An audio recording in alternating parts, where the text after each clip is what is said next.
con, creo que una de lo que Jesús le dice a sus discípulos, va dirigido a sus discípulos.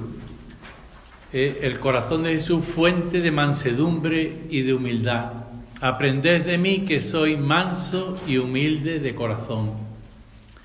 Manso y humilde. Pero estamos dispuestos a adentrarnos a lo largo de un proceso de conversión para ser verdaderos discípulos de Jesús. Estoy dispuesto a ir adentrándome en ese proceso de cada vez de un mayor conocimiento del corazón de Jesús y para aprender de Él, y Él le va a decir a los que quieren seguirle, ¿no? Le va a decir: aprended de mí que soy manso y humilde de corazón. ¿Es que también vosotros queréis ser discípulos míos? No, le dice el ciego: ¿es que también vosotros queréis ser discípulos suyos? Le dice el ciego de nacimiento a los fariseos en el Evangelio de Juan. Es que la decisión de ser discípulo nunca parte de nosotros. Esto es lo que se distingue el ser cristiano de otras corrientes de espiritualidad y eso. Es que en el ser cristiano el que viene a elegirte y a llamarte es Jesús el Señor. Él es el que te llama y te escoge. No es que tú escoges a este maestro para que te enseñe, sino que Él te llama y entonces tú das la respuesta del sí. Claro, en la medida que lo vas conociendo más, te vas enamorando más de Él, vas conociéndolo más y ya necesitas estar con Él. Y cuando no estás con Él, te das cuenta de que no estás con Él. Y que te falta el todo de tu vida. Siempre la decisión nunca va a partir de nosotros, va a partir de Él. Nadie puede venir a mí si el Padre que me envió no lo atrae. O sea, es el Padre el que atrae a los seguidores de Jesús para que contemplen al Hijo, se enamoren del Hijo y que vivan según el corazón del Hijo amado. Veníos conmigo. Con la llamada veníos conmigo se inaugura el discipulado de Jesús. Jesús nos invita a quedarnos asociados a Él, pero asociados a la manera de escuchar, de acoger, de ser, de hablar, de actuar. O sea, Él quiere asociarnos a lo que Él es, al ser de Él. Por eso nosotros como iglesia sin Él no somos nada, porque Cristo es la cabeza y nosotros somos los miembros. Entonces, Él quiere asociarnos a su forma de ser, de actuar, de vivir, a la forma de hablar, de sentir, de escuchar, todo eso, ¿no? Y Él quiere asociarnos para hacernos sus discípulos. Es participar en una tarea común. Os haré pescadores de hombres. Os haré discípulos misioneros. Id y haced discípulos. Entonces, pero claro, yo haré discípulos si me siento discípulo. Lo primero de todo es el estar con Él, el dejarse mirar por Él y el mirarle tú a Él. Pero tú, ¿qué es lo que ves de las otras personas? ¿Qué es lo que más te atrae? Porque, por ejemplo, nosotros podíamos contemplar a la Madre Teresa de Calcuta, tan mayor. Si tú ves ese rostro, toda la cara arrugada, ¿dónde estaba la belleza de esa mujer? En el corazón. ¿Dónde está la belleza por encima de la belleza física de María o de Jesús crucificado? Que no tiene, sin figura, sin belleza. ¿Dónde está? En el corazón. El corazón. El interior. Y hoy el Señor quiere mostrarnos su corazón para que aprendamos de Él a ser mansos y humildes. Y para que también aprendamos a descansar en Él. Aprended de mí que soy manso y humilde de corazón y encontraréis vuestro descanso. O sea, al aprender de Él, del Maestro, a ser manso y humilde, vamos a encontrar el alivio, el descanso de nuestra alma. Y así comenta, el Papa Francisco comenta este texto. Dice: la mansedumbre y la humildad del corazón nos ayudan no solo a cargar con el peso de los demás, sino también a no cargar sobre ellos nuestros puntos de vista personales y nuestros juicios, nuestras críticas o nuestra indiferencia. Invoquemos a María Santísima, que acoge bajo su manto a todas las personas cansadas y agobiadas, para que a través de una fe iluminada, testimoniada en la vida, podamos ser alivio para cuantos tienen necesidad de ayuda, de ternura, de esperanza. Esto brota desde el momento que te sientes tocado por Él, ¿no? La persona que se siente tocada por Jesús es la persona que puede tocar a los demás con los sentimientos de Jesús. O sea, si Jesús te toca en el corazón para darte la salvación y la vida, tú podrás tocar a otro en el corazón con tu palabra, con tu sentimiento, con tu escucha, con tu entrega, con tu generosidad, etcétera, etcétera. El corazón, en sentido bíblico, ¿verdad? Tenemos que decir: yo no quiero una iglesia sin corazón, yo quiero una iglesia con corazón. Yo quiero unos sacerdotes con corazón, y quiero unos cristianos con corazón, y unos religiosos con corazón. Y qué importante es vivir con el corazón. El corazón es, en sentido bíblico, aquella facultad espiritual mediante el cual el creyente puede entrar en relación con Dios. O sea, se ve muy claro, esta persona tiene relación con el Señor o no lo tiene. En este momento está como desconectado, o en este momento está enchufado al Señor. Nosotros sabemos cuando esta persona te expresa lo de Dios, te expresa lo de Jesús, los sentimientos de Jesús, o por el contrario, más bien te hace, pues, te aleja, ¿no? de lo que esta persona no te habla de lo de Él, y esta persona sí te habla de lo de Él.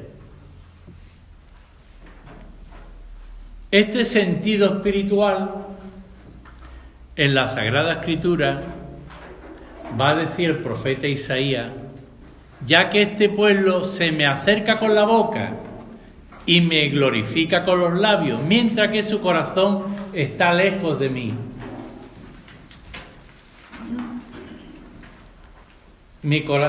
Su corazón está lejos de mí. Sabemos que en la última cena el corazón del discípulo amado estaba junto al corazón de Jesús. Estaba recostado sobre el pecho. Sin embargo, Judas, que estaba muy cerca de él, el corazón de Judas estaba muy lejos del corazón del Maestro. Yo puedo estar muy cerca del Señor, o sea, en las cosas del Señor, pero mi corazón está en otro sitio. Claro, hay que poner en sintonía nuestro corazón con el de Él. Yo creo que ese poner en sintonía es la conversión, ¿no?, del corazón. Y el profeta Ezequiel nos dice: y os daré un corazón nuevo, infundiré en vosotros un espíritu nuevo, quitaré de vuestra carne el corazón de piedra y os daré un corazón de carne. Mirad, la Cuaresma, lo que se descubre en la Cuaresma es una tierra de desierto, donde vamos a ser tentados muchas veces. Y hace falta estar vigilantes. Después lo explicaré más adelante. Hay que estar muy vigilantes, porque en cualquier momento vas a ser tentado.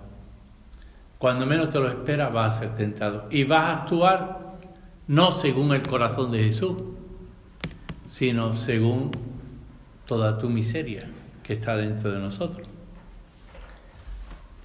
A lo largo de la historia, los santos, los místicos y los hombres de oración han hablado de un nuevo sentido, que antes ignoraban.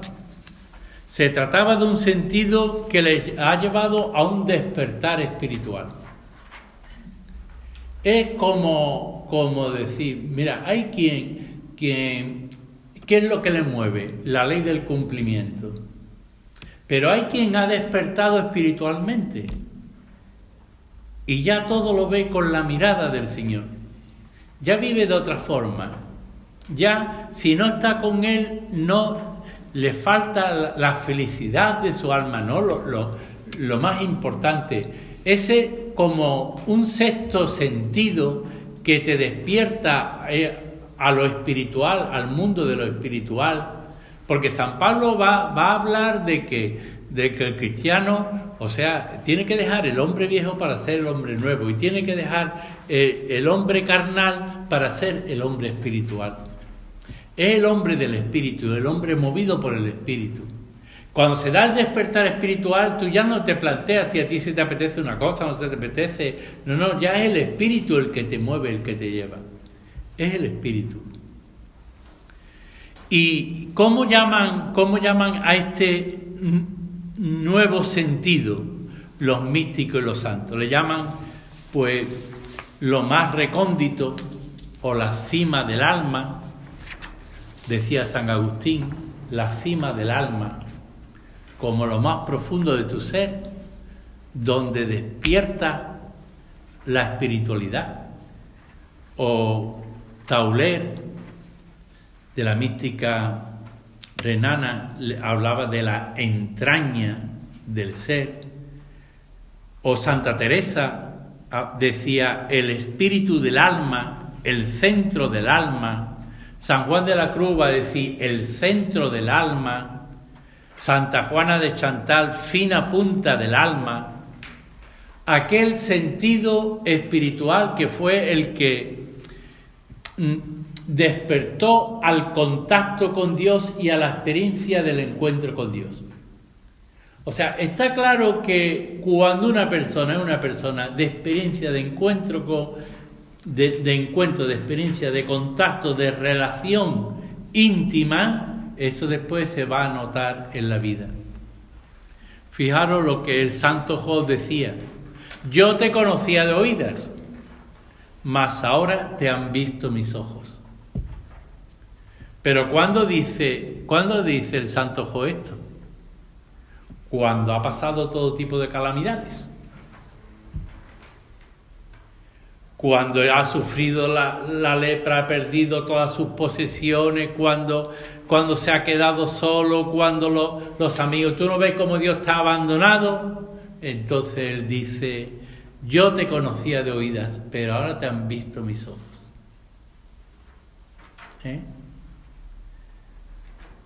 O sea, ¿cómo se puede ver? Ahora te han visto mis ojos. Y va a decir Jesús: Dios mío, ¿por qué me has abandonado? Y si es posible, aparta de mí este cáliz. Y en esos momentos duros y difíciles, ahora te han visto mis ojos. Antes me hablaban de ti. Yo recuerdo cuando murió mi padre, que claro, a mí me habían dicho que después de la muerte, que estaba la vida eterna, la resurrección, que si Cristo había resucitado, nosotros resucitaremos con Cristo. Pero claro, es que mi padre se había muerto.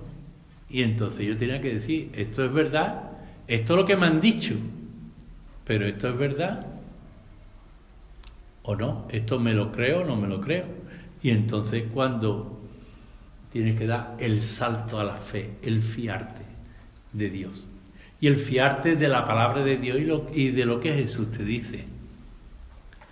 Santa Teresa nos habla 3 veces en este párrafo de esta experiencia de contacto con Dios.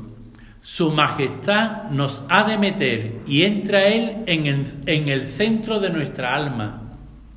Y para mostrar sus maravillas mejor no quiere que tengamos en esta más parte de la voluntad que del todo se le ha rendido, ni que se le abra la puerta de las potencias y sentidos, que todos están dormidos, sino entrar en el centro del alma sin ninguna, como entró a sus discípulos cuando dijo, paz vobis, o sea, paz a vosotros, y salió del sepulcro sin levantar piedra.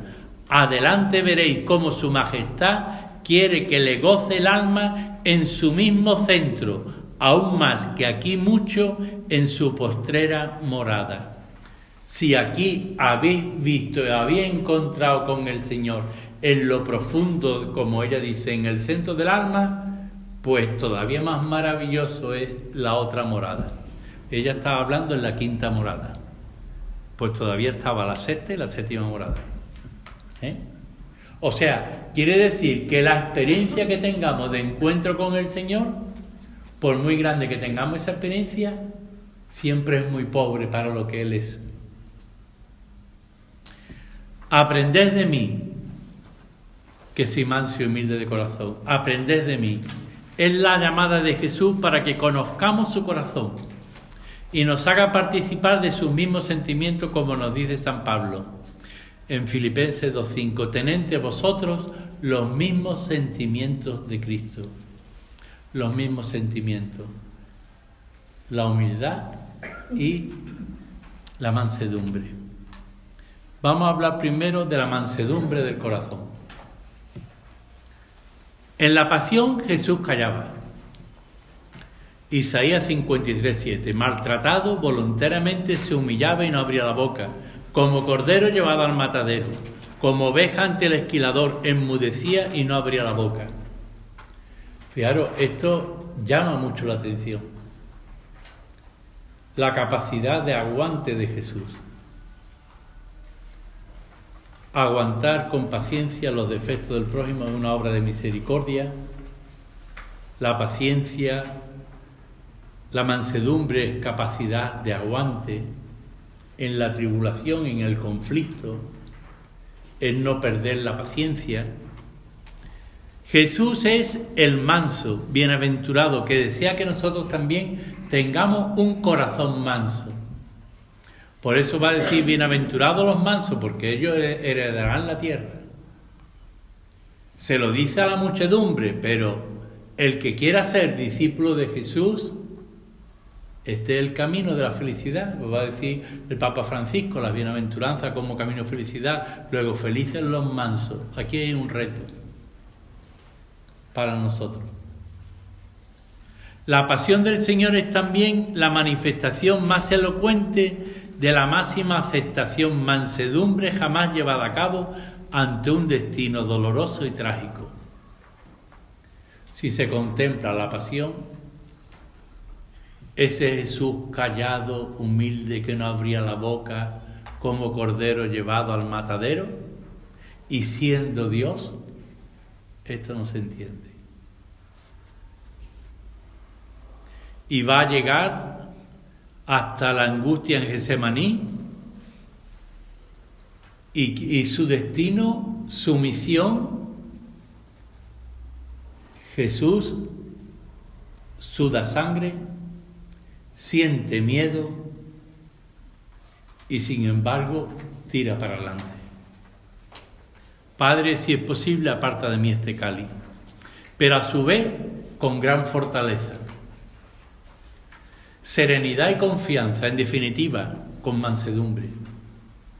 Para concluir dicha petición diciendo, pero que no se haga lo que yo quiero, sino lo que tú quieres. Como muchas veces queremos que las cosas sean como nosotros deseamos, no como Él quiere. Queremos cambiar la historia, queremos cambiar nuestro ser en Cristo. Quisiéramos que Cristo fuera así, y más que Cristo se pareciera a mí, más que yo me parezca a Cristo, ¿no? Entonces aquí por eso la Cuaresma es un cambio del corazón. Y qué bonito el que tengamos este año, que vamos a profundizar bastante sobre el Sagrado Corazón de Jesús. Vamos a profundizar en estas charlas, en el triduo y en otras cosas más que haremos. porque es llegar como en el corazón de Cristo es el corazón de la Iglesia, y unido, y tu corazón unido al corazón de Cristo, y todos tenían un solo corazón. ¿Cuál es el corazón de la Iglesia? El corazón de Cristo. El cuerpo, Cristo la cabeza, nosotros somos miembros. ¿Cuál es el corazón de la Iglesia? El corazón de Cristo. ¿Cuál es el latido de la Iglesia? El latido de amor de la Iglesia. Los latidos del corazón de Cristo. Pero claro, hace falta una Iglesia de comunión y una Iglesia donde está unido cada uno a su Señor. Al Señor, ¿no? Jesús nos muestra, por tanto, cómo la fe, la esperanza y el amor nos pueden llevar a una libertad interior que nos capacita para afrontar desde la fortaleza, la serenidad y la confianza cualquier situación. Por tanto, Él siempre va por delante. Y si Él lo hizo, te está diciendo que tú eres capaz de hacerlo. Y si Él vence las tentaciones, te dice que tú eres capaz de vencer las tentaciones. Lo único que tiene que estar es unido a Él. Pero Jesús hizo mucho más que darnos ejemplos de mansedumbre y de paciencia heroica. Hizo de la mansedumbre y de la no violencia un signo de verdadera grandeza. Esta ya no consistirá en alzarse solitario sobre los demás, sobre la masa, aplastándolo incluso si llega a ser un obstáculo, sino a bajarse para servir y elevar a los demás consigo, como hizo en la cruz cuando dijo: Padre, perdónalo porque no saben lo que hacen. Decía Gandhi: me gusta Cristo, pero no me gustan los cristianos porque no hacen lo que dice Cristo, ¿no?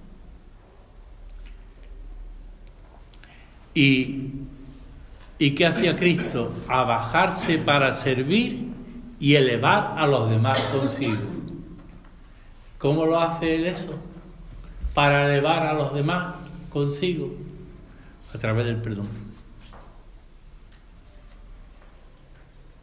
Hay un gran error de apreciación y es el considerar a los mansos como cobardes o débiles. Pero ningún manso es débil, porque si lo fuera dejaría de ser manso. Sería una persona sin corazón y sin alma. La mansedumbre evangélica es firmeza de carácter, es una virtud y por tanto un acto de fortaleza. Mansedumbre y fortaleza interior van estrechamente unidas.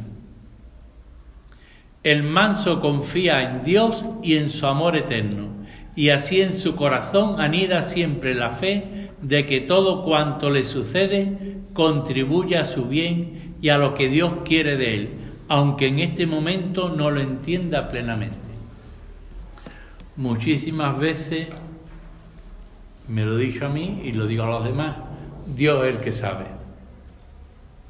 Y te vienen momentos muy duros y difíciles y tú lo que puedes decir, fiarte de Él, Dios es el que sabe. Ahora, claro, que una cuaresma, ¿para qué está? Pues está para reorientar caminos, para volver al camino, al verdadero camino. ¿Dónde vamos a descubrir como la luz del verdadero camino? En el corazón de Cristo, en lo más profundo del ser de Cristo, que siempre estaba unido al Padre y queriendo instaurar el reino de Dios entre nosotros. Siempre en sintonía con el Padre y haciendo presente el reino de Dios entre nosotros. Toda esta mansedumbre solo podrá darse en nosotros y ponerse en práctica si mantenemos una firme adhesión a Dios a través de una íntima y profunda relación con Él. ¿Cómo? A través de la oración y de los sacramentos. Y a través de un amor entregado al servicio de nuestros hermanos. Oración, sacramento y entrega. servicio a los hermanos. Si falta alguna de estas tres cosas, imposible adquirir esa mansedumbre.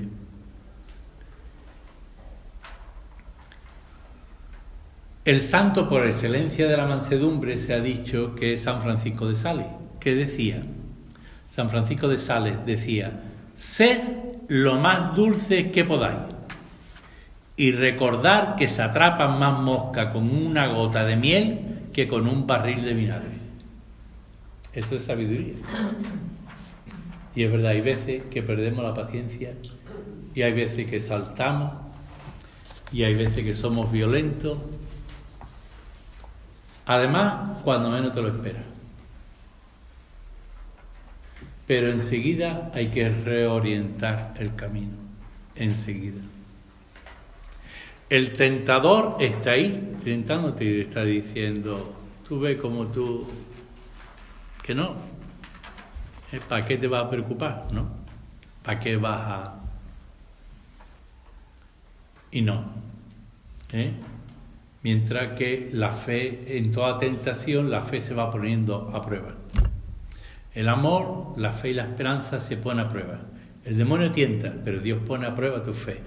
O sea, la calidad de tu ser cristiano.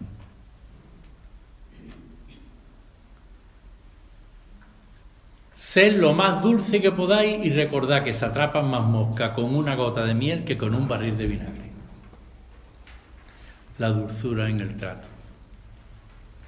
Y hay veces que yo digo: yo esto no lo haría así.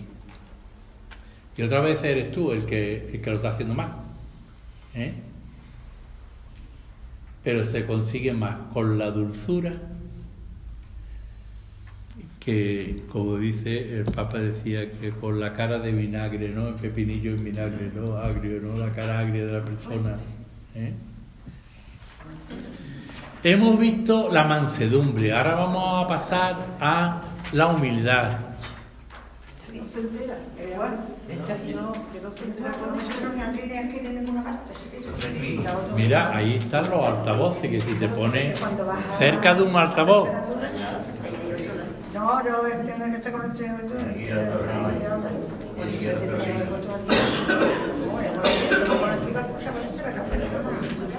Bueno, vamos ahora, ¿te enteras?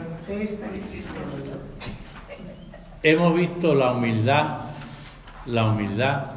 hemos visto lo que es el corazón en sentido bíblico y cómo lo entienden los santos y los místicos, ¿no?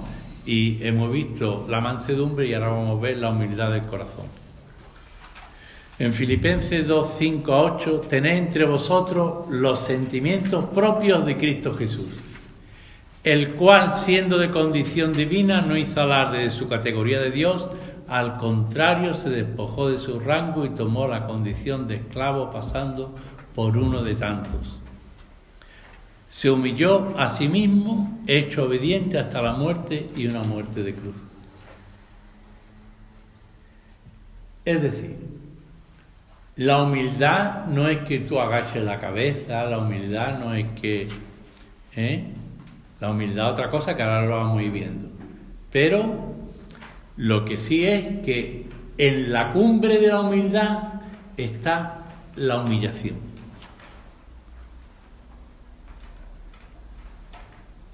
Porque has mirado la humillación de tu esclava, dice María en el Magnífica. Porque has mirado la humillación. Pero ¿dónde nace Jesús? En un pesebre. Y la cumbre de la humildad está en la humillación por amor y por algo más grande como es nuestra salvación. Por eso Jesús se arrodilla, se pone humildemente a lavar los pies de los discípulos, nace en el pesebre, muere desnudo en una cruz, la máxima humillación.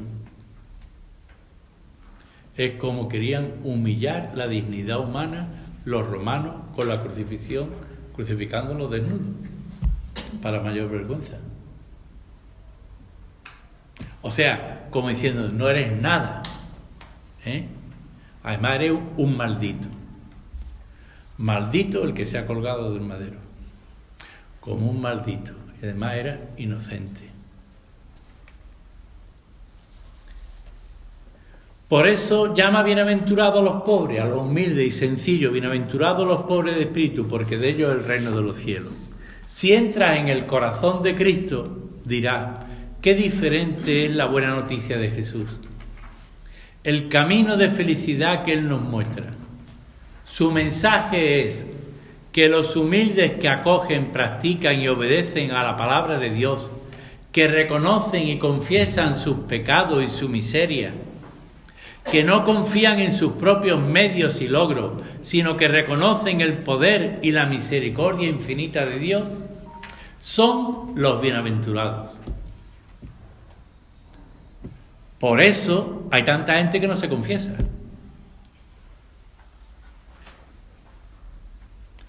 Porque no reconocen la grandeza de la misericordia divina.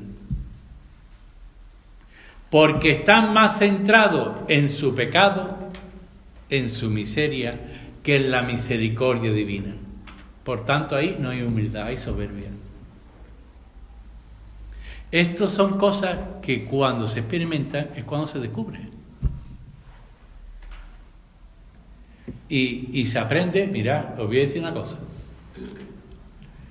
Yo me confesaba toda la semana cuando tenía 17 años. Después me confesaba una vez al mes cuando estaba haciendo Bellas Artes. Después iba a unas celebraciones que había en una parroquia donde se daba la solución general y tú decías que bien, aquí no me tengo que confesar de nada. Cuando yo entré en el seminario y allí había celebración comunitaria, iba todo el mundo a confesarse, yo no me confesaba. Yo esperaba y era seminarista, yo esperaba que llegase el momento de... Porque a todos nos da vergüenza confesarnos. Y entonces, hasta que estudié lo que era el sacramento. Tuve que conocer lo que era el sacramento.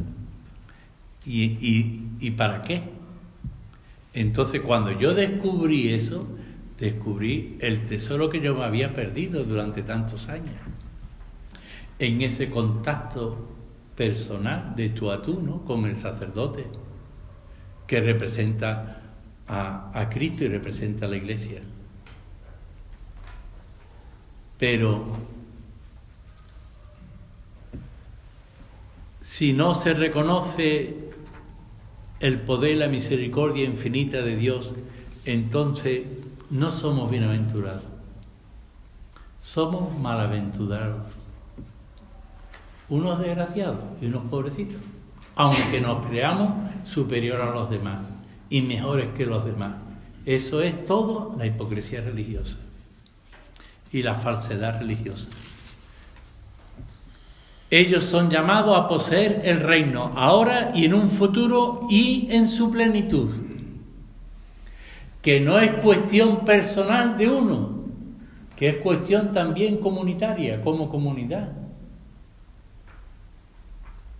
Que no es lo mismo que todos nos confesemos, que todos nos acerquemos a la comunión y que todos vivamos esa comunión y esa entrega de servirnos como hermanos unos a otros. Que no es que hay un santo aquí, otro allí y otro en la otra esquina, que no es eso, que es la Iglesia Santa. Entonces todos, a una. Pobre nació Jesús, que era Dios. Pobre era su vida, pobre el madero donde murió, pobre porque se hace pan y vino para quedarse con nosotros. ¿Habrá algo más pobre que en una mesa que haya un trozo de pan? Él nos quiere pobres, pero muy pobres y sencillos, necesitados de Él. Piensa en el desprendimiento y la disponibilidad que requiere tu pobreza. Desprendimiento y disponibilidad. Y lánzate, rompe los miedos, confía, y Él te dará su don, su humildad y entrega para que tú la des a los demás. Desde la humildad. La humildad, ¿de dónde brota? De un corazón que ama. Es el amor la fuente de la humildad. Pero no hay amor sin humildad, ni verdadera humildad sin amor. La humildad está unida también a la modestia, a la sencillez y a la pobreza. Porque esto consiste, la humildad, en apreciarse uno a sí mismo en la medida justa.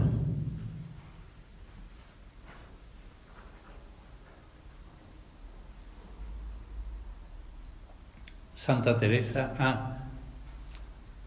Teresa creo que decía que la humildad era vivir en verdad. No en la falsedad ni en la hipocresía, porque Dios es el que conoce tu corazón. Yo no conozco tu corazón, ni aunque tú te confieses conmigo, que voy a conocer tu corazón. Tu corazón y tu intimidad es mucho más profunda que lo que tú puedas expresar.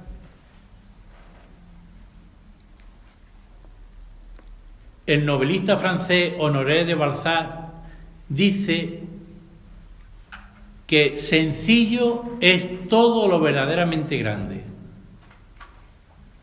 A mí me encanta, cuando veo un cuadro digo, mira, no es nada, pero es todo. O cuando ve y te dice, que es sencillo y lo dice todo. Sin embargo, veo otras cosas muy enrevesadas, muy esto, y tú dices, sí, pero no. O sea, por tanto, la vida tiene belleza cuando somos sencillos, cuando nos expresamos con el corazón, cuando somos limpios de corazón. Todo eso va enriqueciendo la belleza de la Iglesia, ¿no? Y nuestra belleza. La gran belleza nuestra es la belleza espiritual. Es la presencia de Dios en nosotros y cómo nosotros transmitimos eso. Dios es espíritu y Dios es amor. Pascal, el filósofo Pascal, la grandeza del hombre está en reconocer su propia pequeñez.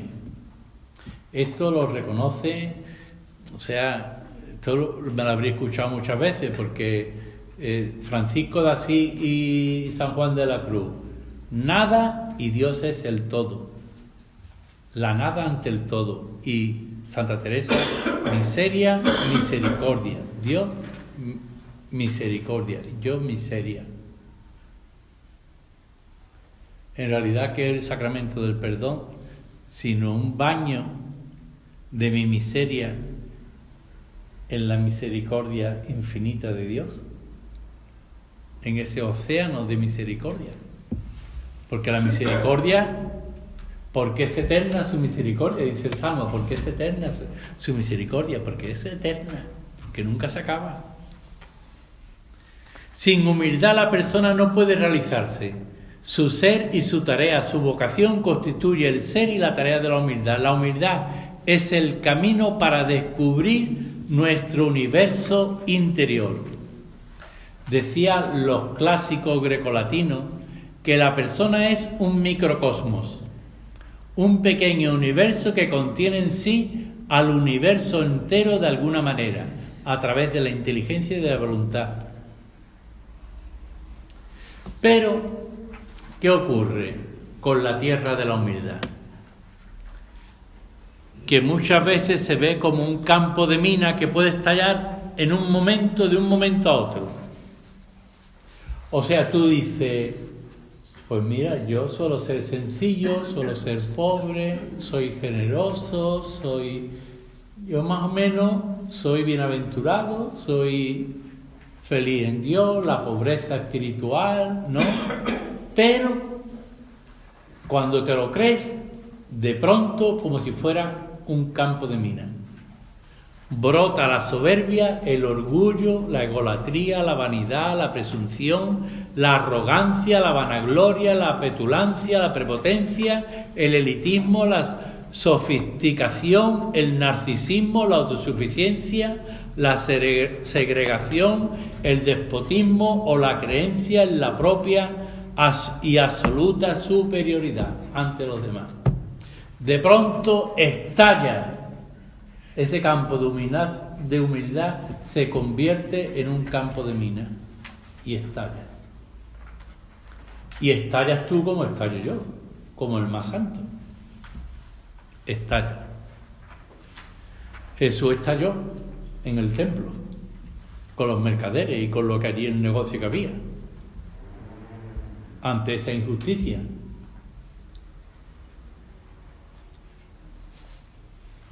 Son las tempestades que azotan a nuestra humildad.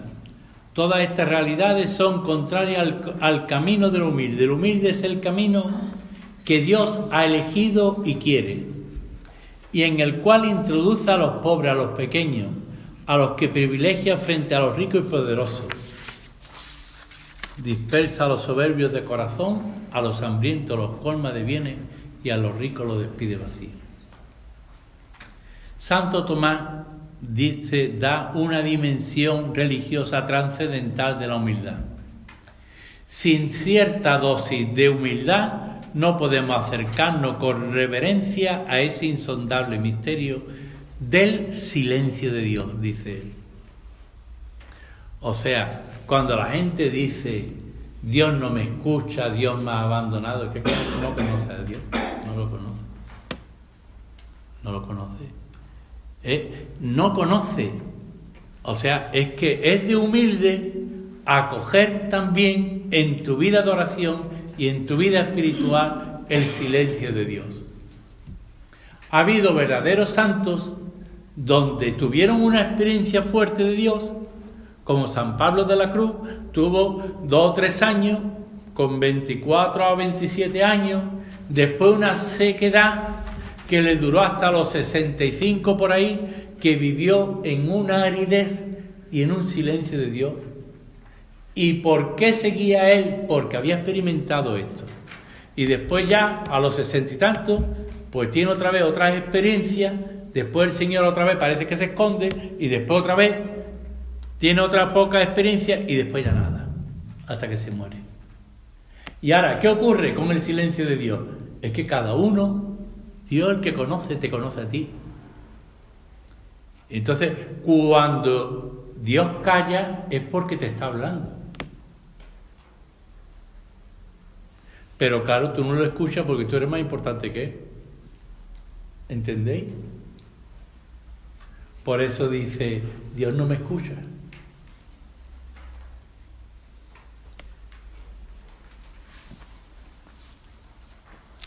El documento del Sínodo de los Obispos en la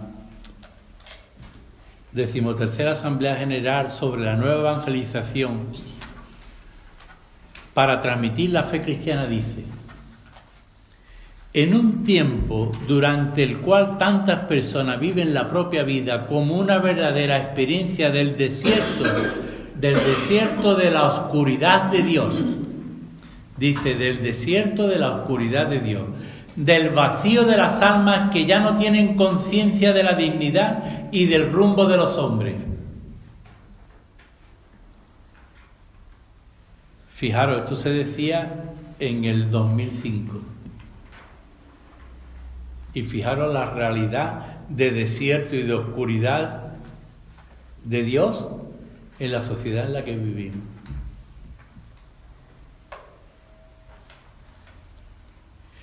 Y el Papa Benedicto XVI nos recuerda que la Iglesia en su conjunto, así como sus pastores, han de ponerse en camino como Cristo para rescatar a los hombres del desierto y conducirlos al lugar de la vida, hacia la amistad con el Hijo de Dios, hacia aquel que nos da la vida y la vida en plenitud. Fijaros qué bonito. Rescatar al que vive en el desierto y llevarlo a un oasis, a darle de beber el agua más pura, que es el agua del Espíritu, a que respire el aire más puro, el aire de Dios, el aire del amor, de sentirte amado.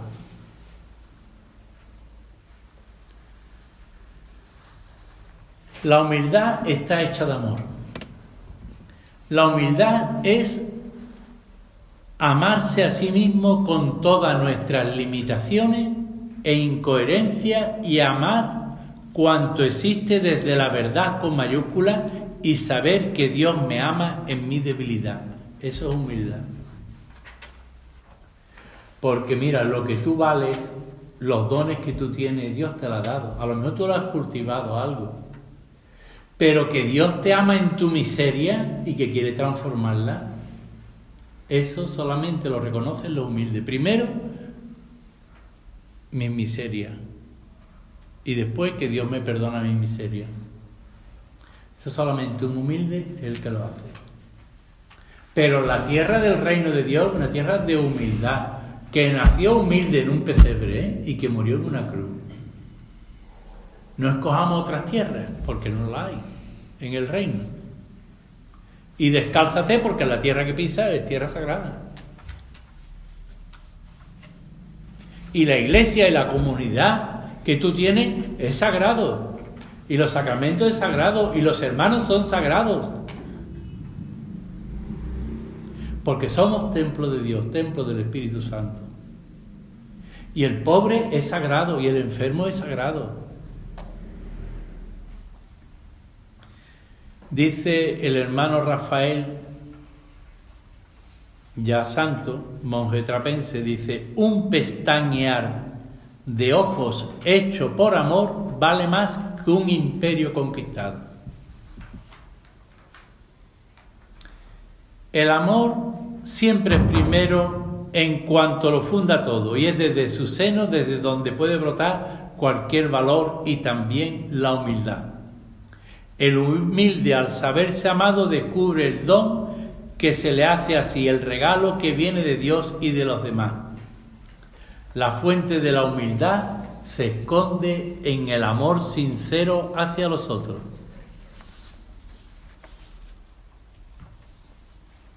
Sin amor no puedo adquirir la humildad.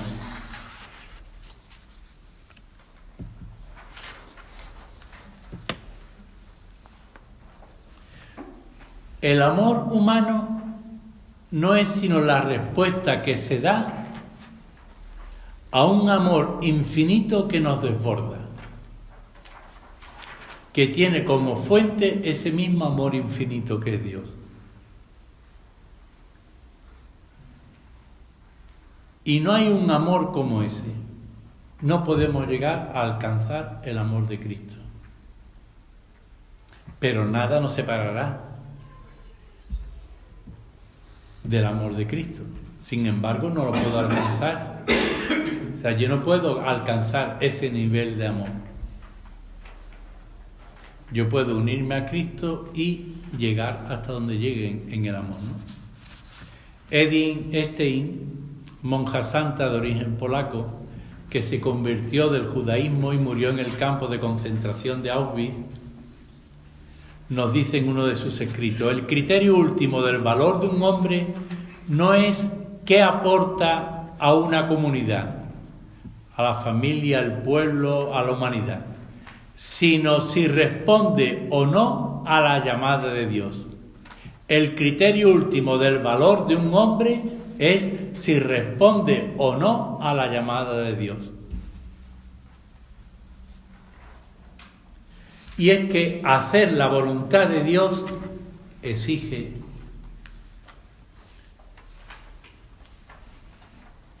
ser humilde. Porque que tú digas, pero Señor, que se haga tu voluntad así en la tierra como en el cielo, pero cuenta conmigo para que se haga esa voluntad, cuenta conmigo. Y termino con el valor oculto de la humildad. La humildad conecta con la palabra latina humus, la tierra fecunda para la vida. Es decir, la humildad da fecundidad a la vida espiritual. No hay veces que se dice, con esta persona no se puede hablar, ¿no? Porque enseguida salta. O sea, tú no le digas, ten mucho cuidado con quién habla, porque enseguida salta. Y sin embargo, con otra persona sabe que sí puedes hablar. Lo que pasa es que Dios nos va poniendo en nuestro sitio y vamos a base de tropiezos y de errores, pues vamos descubriendo, mira, esto es lo que Dios quiere y esto es lo que no quiere. Entonces la docilidad al Espíritu, ¿no?, la que te va haciendo santo.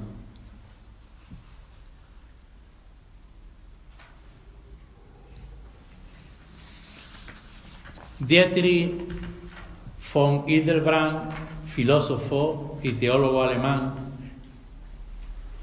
nacido en Florencia, nos dice: la humildad es la condición previa, el supuesto fundamental de la autenticidad, belleza y verdad de todas las virtudes. Y va a decir, es mater e caput, o sea, madre y cabeza de todas las virtudes, la humildad. Madre y cabeza de todas las virtudes, la humildad. Y Joseph Pieper, filósofo alemán, dice que el ser humano se tenga por lo que realmente es. Eso es la humildad. Pero claro, ¿quién soy yo? ¿Qué soy yo? Entonces, yo puedo decir, bueno, yo soy sacerdote, ¿no? He entregado mi vida al Señor. ¿Puedo ser mejor sacerdote? Sí. Y tengo que intentarlo, serlo cada día más. Y cualquier cristiano, ¿puedo ser mejor cristiano? Pues sí.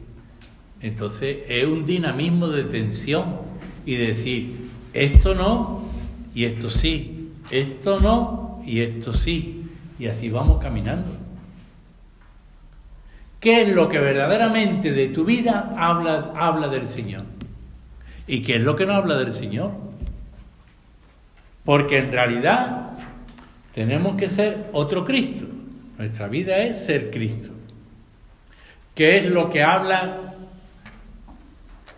en mi vida? ¿Qué es lo que habla de Cristo para los demás?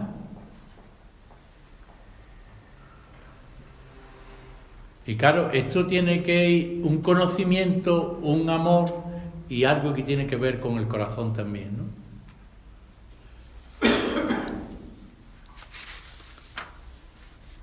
Sin humildad nos separamos de lo real y nos inventamos las cosas. Y entonces tú te puedes creer una excelente persona, una buena persona, y tú dices, bueno, mira, yo hago esto, hago lo otro, yo no necesito nada más. Yo haciendo esto y lo otro, y yendo aquí o haciendo esto, pues ya está. Pero llega la Cuaresma, ¿qué es la Cuaresma? Que ahora nos hablan de la conversión y de esto. Pues mira, ayunar, pues voy a ayunar ahora porque, bueno, comeré menos, tienes pues no como carne, ¿no?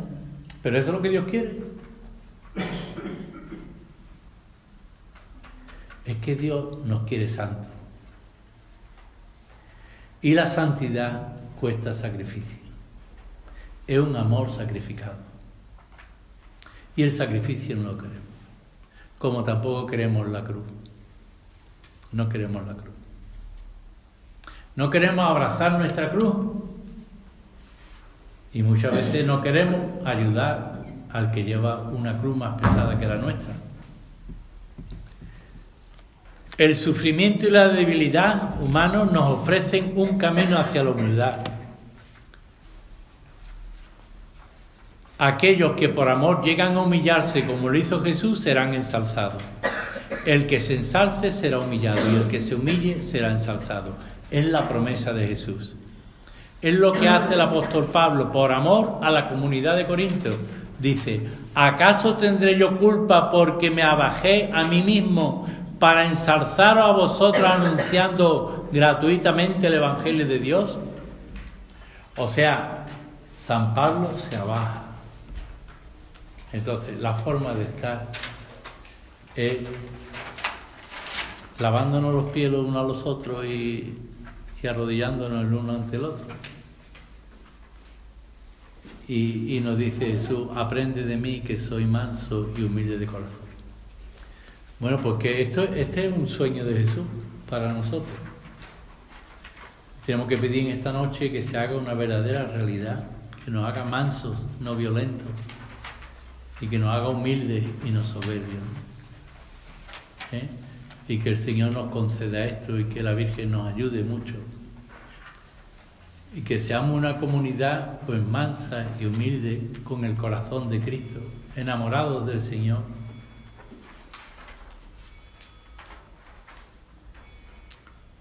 Gloria al Padre, al Hijo y al Espíritu Santo. Como era en el principio, ahora y siempre, por los siglos de los siglos. Amén. Ahí tenéis unas preguntas que las podéis